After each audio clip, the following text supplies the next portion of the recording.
কার্তিক ফেলা নিয়ে তুই কাকিমার চুলে চুলি। তোমার চিনি কম। আরে বল্টুর মা দিদি কেমন আছো?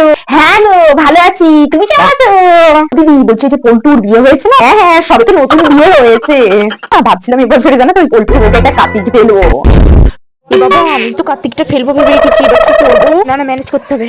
হ্যাঁ গো দিদি সবই ঠিক আছে, কিন্তু কি বলতো ওই পল্টুর মাটা খুব শয়তান বজ্জাত। পল্টুর বাবা প্রথমে বলেছিল কার্তিকটা ফেলবে, ও বাবা সে বুড়ির কি হাই টেম্পার, বলে না না ওইসব যে কার্তিক ফেলতে আসবে তাকে ফালা ফালা করে কাটবো। বাবা তাহলে বাদ দাও বাবা, আমি বৈশাখী বাপকে বলে দেবো না বাবা দরকার নেই, ওই রকম ক্রিটিক্যাল মানুষদের কেউ কার্তিক ফেলে, এমনিতেই তো নেমন্তন্ন পাবো, তাহলে কার্তিক ফেলার আবার কি দরকার? হ্যাঁ নেমন্তন্ন তো পাবো, কবজি নিয়ে খাবো।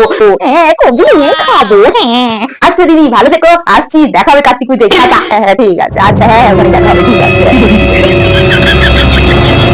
কার্তিক পুজোর দিন কার্তিক পুজোতে এসে গেছি, বৈশাখীর মায়ের সাথে আজ দেখা করলে চলবে না, যদিও জানতে পেরে যায় যে কার্তিকটা আসলে আমি ফেলেছি, তাহলে তো ওর একদম প্রিয় হয়ে যাবে, কাউকে জানতে দিলে হবে না।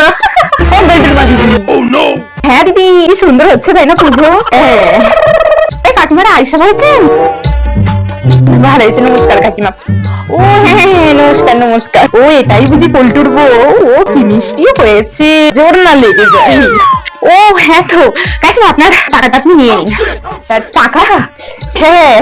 এবার আমি কি করবো? একে তো আমি টুকিয়ে দিয়েছিলাম যাতে না কার্তিক ফেলে। তা বৌমা কিসের টাকা দেওয়া নেওয়া করছো? আরে এই দিদিরাই তো কার্তিক ফেলেছিল। এ হারাম জানি।